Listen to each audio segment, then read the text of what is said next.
Thank you for joining Wars of the Rosies, and this is a Rosicrucian Survey of the world's thinking by the Imperator, AMORC. An article taken from Rosicrucian Digest, Volume 7, Number 9, October 1927. The Thought of the Month, a Rosicrucian Survey of the world's thinking by the Imperator, AMORC.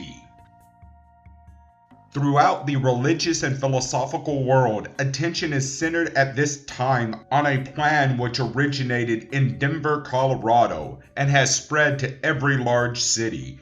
A prominent lawyer and Jew suggested that a committee be formed of the leading international lawyers, Jewish historians, and rabbins to review the trial of Jesus and attempt to come to a legal decision as to whether he was guilty of the charges made against him. The committee would constitute a virtual Sanhedrin like the Great Sanhedrin, composed of 71 priests, scribes, and elders of the Jewish nation, which it is believed passed the original sentence upon Jesus. This new body will spend several years in Jerusalem and finally determine whether the original sentence was justified. It is already evident that the researches to be made by this committee will throw new light on the secret years of Jesus' life, and startling revelations are promised. For this we shall be thankful, for unquestionably the sacred records of the Essenes and the early Rosicrucians will receive competent recognition outside of our organization, and the chapters in my recent book on the mystical life of Jesus will be found to anticipate these revelations.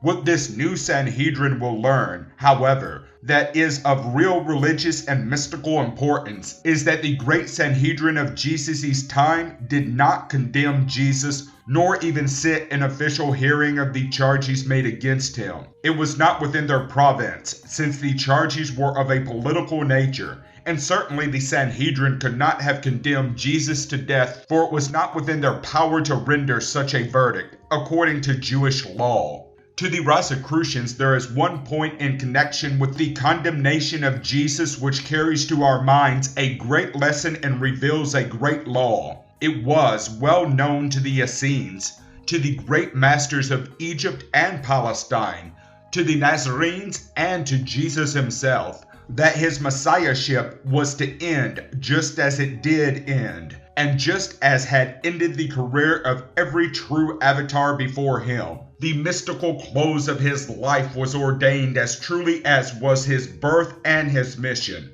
Therefore, it is immaterial who acted as the worldly instrument for the fulfillment of the law in that regard. By his birth, his life, and his giving up of the ghost, he revealed and demonstrated the great laws which show us the way to salvation. It was to be. It had to be. The lesser actors in the great drama merely played parts written centuries before in the cosmic book of life. How often we try to lay blame at the feet of others or attempt to find the hand of chance in the larger things of life. For centuries, the nations of the world have been divided in racial and religious hatred while accusing one people or another of having been responsible for the crucifixion of Jesus. Condemnation against condemnation. And now the accused seek to learn whether they were justified in their accusations. Suppose they discover that no tribunal was justified in condemning Jesus. What then of the prophecy, the divine revelation of his crucifixion? Suppose that these learned men decide, after 5 years of study and deliberation, that Jesus should have been permitted to continue his preachings and demonstrations until the normal end of his life. What then of the doctrine of the divine atonement and the suffering of death for the redemption of man? Would such a decision make it appear that Jesus passed through his sorrows only because of a human mistake in judgment and not by divine decree? Would the Christian accusers of Jewish prejudice in condemning Jesus to death be willing to accept the newer finding and consider Jesus as the victim of circumstances and not the divine Lamb whose blood was intended to save the world? By what a slender thread hangs the false conception of the real life and great experience of Jesus. Let us rejoice in the fact that regardless of what this modern Sanhedrin decides, the Rosicrucian concept and understanding of the doctrines of true Christianity cannot be affected, and Jesus will always remain the great Redeemer, the Son of God, and the rose on the cross, pointing the way to salvation.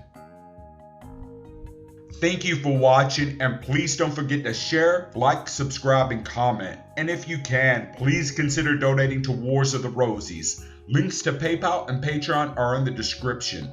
Thank you so very much.